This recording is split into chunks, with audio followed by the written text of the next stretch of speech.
La propaganda fa brutti scherzi e continuare a dire che ci sono 20 miliardi di residuo fiscale è falso.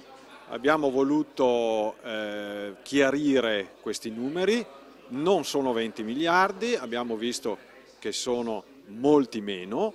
Il residuo fiscale del Veneto, ovvero i soldi delle tasse pagate sul territorio che vengono spesi in altre zone d'Italia, ammonta a 9,5 miliardi di euro nel 2014, ultimo anno per cui il dato è disponibile. Cifra che si riduce a 3,5 miliardi se si considera la quota veneta di copertura del deficit statale.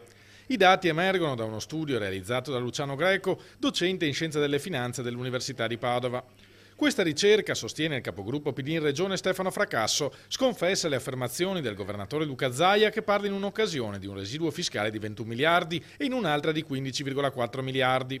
All'origine della discrepanza un diverso metodo di calcolo. Se pensiamo che i benefici della spesa siano dove sono i dipendenti, allora otteniamo le stime che vedono il Veneto con un residuo enorme e il Lazio praticamente senza residuo.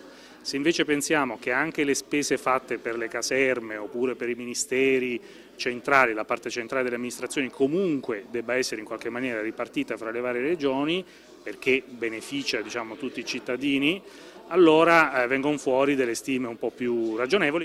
Secondo questo metodo di calcolo, l'89% di quanto versato dai cittadini della regione tornerebbe in Veneto, contro il 91% della provincia autonoma di Bolzano. Una differenza non certo clamorosa.